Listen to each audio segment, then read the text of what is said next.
Hello वाला मित्रों, जय गुरुदेव, जय सदीमा, जय श्री राम, जय श्री कृष्ण भगवान, जय श्री बाबा रामदेव। भाईओ, आ विडियो ज्ञान साथे गम्मत थाय एवो बनावुं छुं मित्रों के भगवाने एकला हता अने एनी ઈચ્છા થઈ કે હું કંઈક બનાવું। આપણે જેમ વાડી બનાવીએ છીએ એમ ભગવાને આ એક દુનિયા એક એમની વાડી બનાવી છે, એમને દુનિયા બનાવી અને બધા માણસો બધા જીવો બનાવ્યા, પણ એમાં એક માણસ બનાવ્યો। માણસ બનાવ્યા અને માણસોને આ દુનિયા પર મૂક્યા, આપણા જેવા માણસો બધા સ્ટાર્ટિંગમાં। અને પછી માણસો જીવતા હતા પણ કોઈ ખ્યાલ નહોતો। આપણે પહેલાં પણ પાઠ આવતો કે કેવી રીતે રહેવું, કેવી રીતે ખાવું, શું કરવું, ક્યારે ઊંઘવું, એવું કોઈ ખ્યાલ નહોતો। માણસને કોઈ ખ્યાલ નહોતો આવતો મિત્રો। તો એમાં થોડી થોડી બુદ્ધિ કોકનામાં હતી ને ઘણામાં નહોતી। તો એમાં અત્યારે પણ આપણે હોય છે ને થોડી બુદ્ધિવાળા વધારે બુદ્ધિવાળા, એમ 5 માણસો સારાવાળી ભેગા થઈ અને વિચાર કર્યો કે આપણે કોઈ ખ્યાલ નથી આવતો, શું કરવું, આપણે કેવી રીતે જીવવું ને। તો ચલો આપણે ભગવાન જોડે જઈએ અને એમને પૂછીએ। તેમાં 5 માણસો મળી અને ભગવાન જોડે જાય છે કે પ્રભુ, તમે અમને અવતાર તો આપે, અમને બનાવે, પણ અમારે શું કરવું ને કઈ રીતે જીવવું જીવન, ધરતી પર અમારે શું કરવું એ અમને કોઈ ખ્યાલ નથી, તો અમને બુદ્ધિ આપો, બુદ્ધિ। તો ભગવાન એમને બુદ્ધિ આપે છે કે જાઓ, તમારે ત્યાં રહેવાનું, સવારે ઉઠીને નાહવા ધોવાનું, ભગવાનનું નામ લેવાનું, ધંધો કરવાનો, ખેતી કરવાની, સારું જીવન જીવવાનું, અને સવારે ઉઠીને નાહી ધોઈને પછી બપોરે આ રીતે રહેવું, ખાવું પીવું અને રાત્રે સૂઈ જવાનું। એવું ભગવાને બુદ્ધિ આપી। તો એ 5 માણસો બુદ્ધિ લઈને આવે એટલે જીવન એમની રીતે સારું જીવવા લાગ્યા। અને બીજા જે માણસો હતા એમને જોયું કે આ લોકો તો સારું જીવન છે ને આપણને કંઈ ખ્યાલ નથી, શું કરીશું, ક્યાં જઈએ આવે યારે, અને આવું બુદ્ધિ ક્યાંથી લાવ્યા।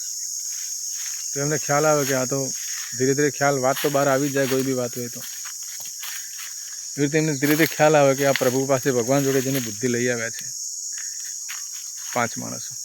તો બીજા 25 માણસો ભેગા થઈને નક્કી કર્યું કે ચલો આપણે પણ જઈએ પ્રભુ પાસે, બુદ્ધિ લઈ આવીએ।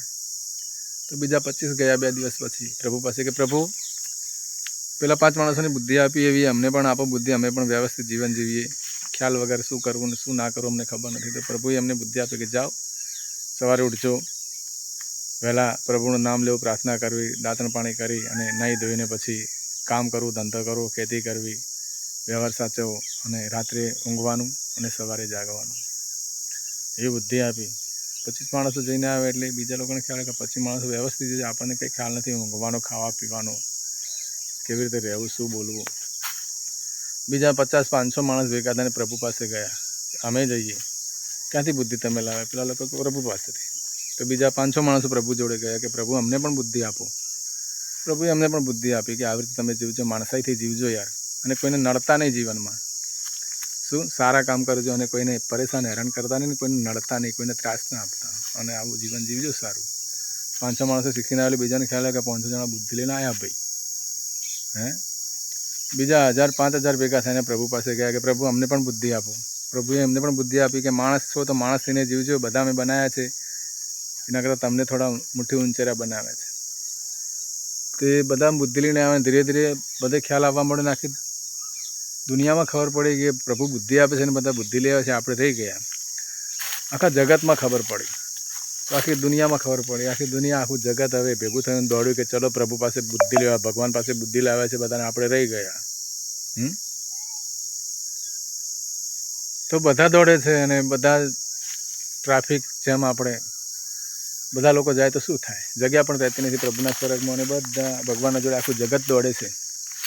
ભગવાન પણ ગભરાય કે ઓહો આખું જગત આવે છે, એમને કેવી રીતે આપશું બુદ્ધિ, શું કરશું, ટ્રાફિક જામ થાય ને ટોળું થાય એટલે પછી કાબુમાં, કંટ્રોલમાં ના રહે મિત્રો અત્યારે પણ।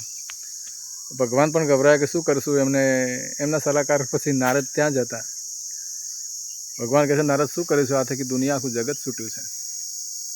નારદ કે પ્રભુ આપણી બધી બુદ્ધિ છે ને, એક ગમ્મત સાથે જ્ઞાન છે મિત્રો, આપણી બધી બુદ્ધિ છે ને, આપણા મોટા વાસણોમાં કાઢો, કઢાયા, મોટા કઢાયા એમને મંગાયા, અને વાસણ અને કાઢી અને નારદજી કહ્યું કે બધામાં બુદ્ધિ બધી નાખી દો અંદર મોટા પાત્રમાં, અને પછી આપણા દૂતોને બેસાડી વાસણ લઈ જઈને આપણે જેમ મંદિરમાં આરતી થાય ચરણામૃત આપીએ છીએ ને, આમ અત્યારે મંદિરમાં આપણે આરતી થાય તો ચરણામૃત આપણે નાખીએ છીએ ને આપણે લઈએ છીએ, આપણને અડે છે ને આપણે ચડાવીએ છીએ. એમ પ્રભુએ નક્કી કર્યું નારદજીએ કે આવી રીતે કરો, પ્રભુ પહોંચી વળાશે નહીં, બધાને તો આપણે ક્યાં બેસાડીને આપશે, આ તો કંટ્રોલમાં રહેશે પણ નહીં, માણસ છે.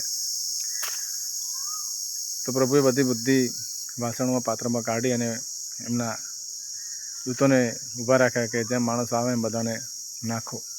તો બધું જગત છૂટે છે ને બધા જાય છે ને ભગવાન બુદ્ધિ આમ વાસણેથી આપણે પાણી છાંટીએ ને જેમ એમ છાંટે છે તો બધાને છાંટા અડે છે ને બુદ્ધિ મળે છે. એમ આગળ હતા એમને વધારે છાંટા અડ્યા, વચમાં હતા એમને થોડા છાંટા અડ્યા, અને એનાથી પાછળ હતા એમને 2 છાંટા અડ્યા. અને જગત આખું ગયું છે, પણ આળસુ માણસો હોય છે, ઘણા આળસુ. જઈએ છીએ, થાય છે, કરીશું, શું વાંધો છે, એવા આળસુ માણસો હતા ને એ પાછળ હતા. તો આગળવાળાને બહુ બુદ્ધિ મળી, પહેલાં 5 ગયા એમને બહુ મળી, 500ને મળી. પછી આ જગત છૂટ્યું એમાં આગળની લાઈનમાં હતા એમને આડી બુદ્ધિ મળી, એનાથી થોડા પાછળ વચ્ચે હતા એમને થોડી મળી, એના પાછળ હતા એમને 2 છોટા અડ્યા. પણ આળસુ હતા ને પાછળથી, આળસુના આગેવાન એ પાછળથી ગયા તો એમને 2 છાંટા બી ના અડ્યા મિત્રો. એટલે આપણે અત્યારે કહીએ છીએ કે આનામાં તો 2 છાંટા બી બુદ્ધિ નથી મિત્રો. એટલે કોઈ બી વાતમાં આળસ ના રાખવી. આ દૃષ્ટાંત કહેવાનો હેતુ એ જ છે કે આળસ છે ને આપણને પાછળ રાખે છે, તો આળસ ના રાખવી. એટલે ઘણા માણસોમાં અત્યારે આપણે કહીએ છીએ કે આનામાં તો 2 છાંટા પણ બુદ્ધિ નથી, એ વખતે પાછળ રહી ગયા છે ભગવાનના કામમાં પણ. તો મિત્રો વિડીયો સારો લાગ્યો હોય તો કોમેન્ટ કરજો અને ધ્યાનથી સાંભળજો મિત્રો. આ સાથે જય શ્રી રામ, જય શ્રી કૃષ્ણ ભગવાન, જય શ્રી બાબા રામદેવ પીર.